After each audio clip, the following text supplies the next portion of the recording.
ले दलित पिछड़ा समान असमान कह के चुनाव लड़े हम लोग कहिया ले नया बिना मुद्दा के लड़े महाराज अरे बात दलित पिछड़ा कहत नहीं ऐसा विधायक हो तो सांसद हो तो सब दिन दलित पिछड़ा जब चुनाव होता तो दलित के याद आवेला आ चुनाव बीत जाला तो दलित के केहू याद ना करेला का है तो ई खाली चुनाव और दलित याद रहला कि चुनाव के बाद वालों को याद रहे के चाहिए और हम ही ना हमरा समय में हमारे जो ग्राम सेवक रहे के हमार संगे जो घूमे रहे चाहे बीडीओ सीओ कोई 1 रुपया नहीं खेले ले। अब BA, BCom, BSc और MA, MCom करें विश्व की सबसे बड़ी यूनिवर्सिटी इग्नू से। सॉल्ड असाइनमेंट और गाइड बुक्स प्राप्त करें। संपर्क करें Mahakal computers, DAV college gate के सामने, सिवान। नमस्कार प्रणाम गोड़ लगे तनी हम ही राजा रुआ देखा तनी मैच बॉक्स के खास मुहिम पंचायत में काबा लेके हाजिर बानी हम रघुनाथपुर के टारी पंचायत से सिवान जिला के दक्षिणांचल बा आई रघुनाथपुर प्रखंड के 8वां चरण में चुनाव होके वाला बा आगामी 24 नवंबर के जौन की नामांकन के भी डेट अब आ गई बा। धीरे धीरे अब नामांकन के तैयारी में भी लोग लाग गई बा। जब तैयारी के बात होला तो लोग अपन शक्ति प्रदर्शन कल शुरू कर दिले बा।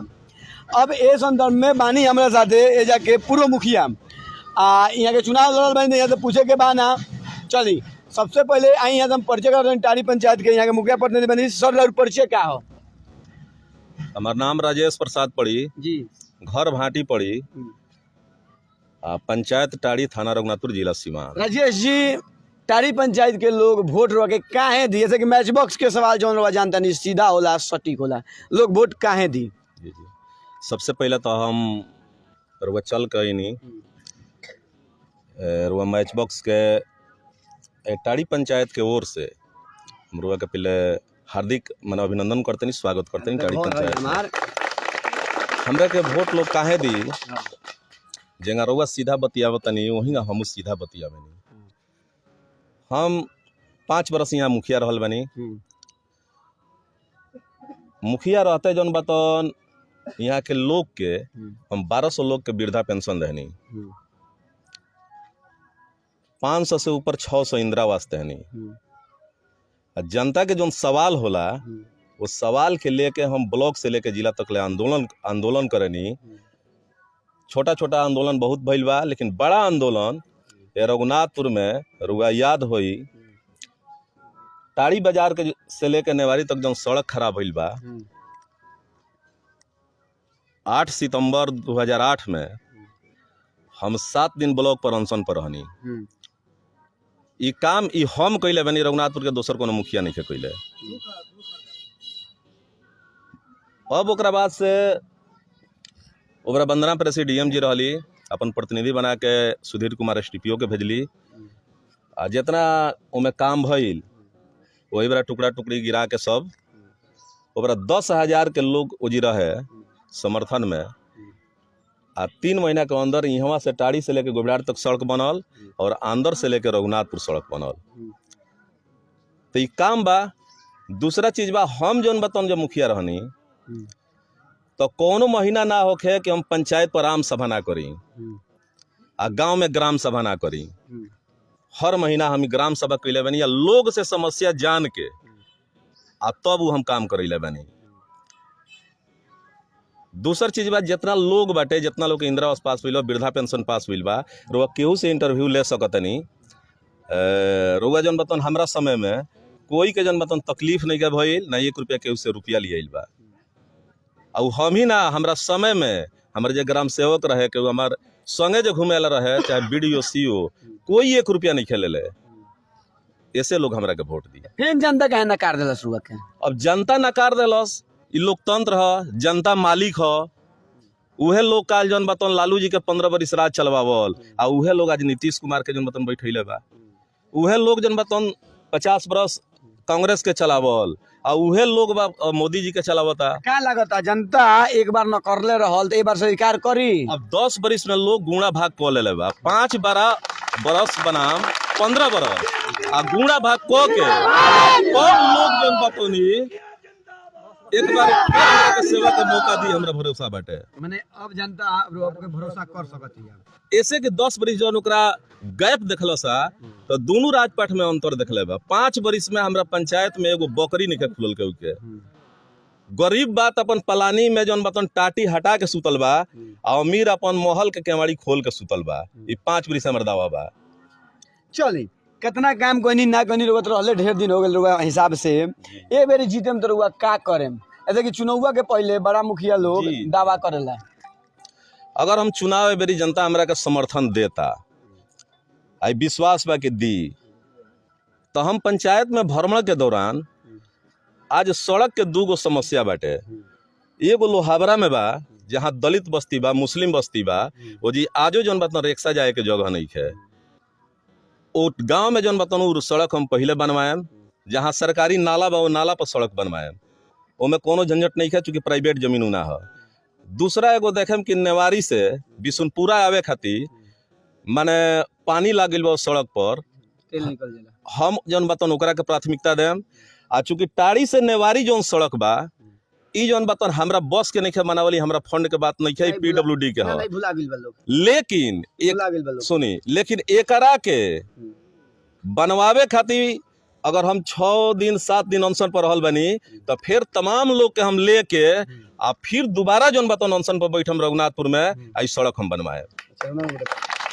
वोट बैंक का हो रहू कौना वोट बैंक के बोलते वोट बैंक हमर ताड़ी पंचायत के सब माने बरक के वोट बा हमरा लेकिन अधिकांश वोट हमर जौन बताउन माने दलित पिछड़ा रही गरीब रही OBC रही पिछड़ा रही आ सामान्य में से भी हमार वोट रही और सब लोग हमरा संगे भाई ले दलित पिछड़ा समान असमान कह के चुनाव लड़े हम लोग कहिया ले नए बिना मुद्दा के लड़े महाराज अरे बा दलित पिछड़ा कहत नहीं ऐसा विधायक हो तो सांसद हो तो सब दिन दलित पिछड़ा जब चुनाव होता तो दलित के याद आवेला आ चुनाव भी जलन तो दलित के केहू याद ना करेला का है तो खाली चुनाव पर दलित याद रहला कि चुनाव के बाद लोग याद रहे के चाहिए।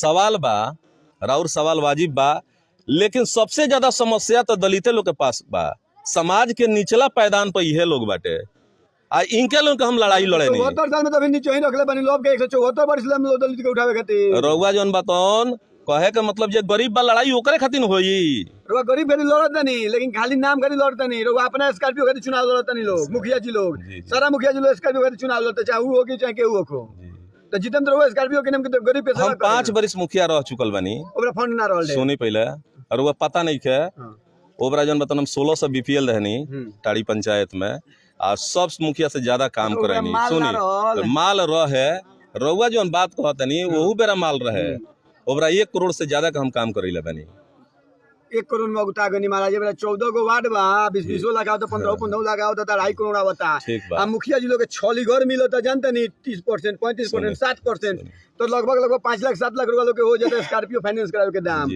तो 6 घर खातिर लड़ता है घरी लोग। सवाल बा कि हम 5 बरिस मुखिया रहनी काल हम एगो ग्लैमर गाड़ी से चलत रहनी आजो ग्लैमर गाड़ी से एगो चलतनी ठीक बा आ उ ग्लैमर गाड़ी जौन बतन आजो हमारा बेटा का नाम से लोन पर बा रघुनाथपुर हीरो में से अभी 2 किस्त ओकर बाकी बाटे अभी किस्तों वाला आजे जौन बतन आवेला बोलो दुआर पर तो ऐसे रुपया कमाए खातिर अगर हमरा चुनाव जीते के रही तो हम 5 बरिस में उतना रुपया बटोर दिले रहती बहुत। पंचायत के मुख्य समस्या का हमरा पंचायत के मुख्य समस्या बा राशन की राशन 4 किलो लोग देता वो कम होता ओकरा बाद से सड़क वाला समस्या बा जीतम तो का करें हम तरुआ के पहले ही बतैनी है कि जीतम तो हमार 2 गो लक्ष्य बा विशेष अभी जो समय चलता ये कोरोना काल चलता सरकार के नजर में जनता के नजर में हमने जाके स्वास्थ्य केंद्र जौन बाटे जौन पंचायत में 2 गो बा ओकरा के बहाल करवावल जाई रुआ एगो महरौली बा आ एगो टाड़ी बा और हॉस्पिटल के बारे में 10 कट्ठा जमीन यहाँ रुआ सामने भाई खड़ा बनी राज्यपाल के नाम से 1914 में रजिस्ट्री कर रहनी आपन जमीन आई भाई अरे 2014 में 1914 कहाँ हो जी महाराज 2014 में यहाँ के रजिस्ट्री राज्यपाल के नाम से कह देनी ऊपर काम भी चलल बा टेंडर भी ओकर हो गई वहाँ जौन बात अगर हॉस्पिटल 7 बेड के बनता तो जब लॉकडाउन लगी फिर अगर देश में तो लोग जौन बात इलाज करावे खातिर रघुनाथपुर ना जाए पड़ी हमरा पंचायत में व्यवस्था कराए। चलिए छोटा प्लेटफॉर्म लंबा बातचीत नहीं हो सकत मैच बॉक्स के माध्यम से अपना क्षेत्र के जनता जनार्दन से का अपील करें हम जौन बताऊन जितना लोग यहाँ जुटल बा मैच बॉक्स के माध्यम से ई जौन बताऊन अपील करतनी कि रुआ हमरा के एक बार मौका दी आ निश्चित रूप से सबकर साथ सबकर विकास होई। आ रउआ पंचायत के लोग जे बाटे ओकरा इज्जत प्रतिष्ठा मान सम्मान खातिर हम जौन बतौन लड़ल बानी आ दोबारा भी लड़ेम, इहे जौन बतौन हम अपील करतनी।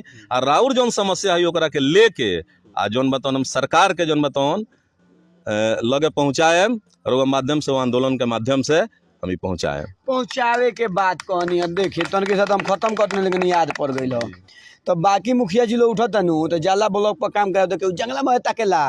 अब पहले के मुखिया जी लोग रहनु कि जाले तो वीडियो साहब खड़ा हो जियन, सीओ साहब खड़ा हो जियन, नु चाचा ए बेरा मुखिया जी लोग तो जंगला में टंगाता, ये में टंगाता, तो वो जंगला में टंगाए ना नु जाएम, रउआ डायरेक्ट जाएम नु। अरे अच्छा, तो रउआ ही पता नहीं है अगर वंदना प्रेसिडेंट रहली आ जौना बेरा हमरा संग ब्लॉक में केवल कुर्सी पर बैठे खातिर कुर्सी पर बैठे खातिर ही विवाद भइल, उनका के देख के हम खड़ा ना भइनी।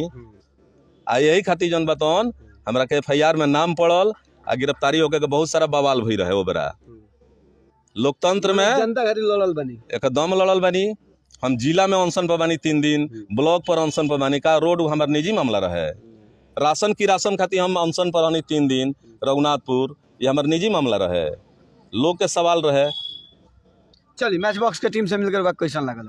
हमरा बहुत बढ़िया लागल जे रउआ लोगन कम से कम सोशल मीडिया के युग में रउआ लोगन आके नीचे से सवाल जौन उठावतनी, नीचे से सवाल सुनतनी, ए खातिर हम रउआ के बधाई देतनी। बहुत बहुत धन्यवाद। तो ये बतकुचन मुखिया जी से सुननी है, बतकुचन कैसन लागल एक कमेंट करके बताई। अगर अभी तक रहुआ मैच बॉक्स के सब्सक्राइब नहीं करे तो कर ली। अगर फेसबुक पेज बदल पेज लाइक पहला दी वीडियो देख लगा दी। बहुत बहुत धन्यवाद।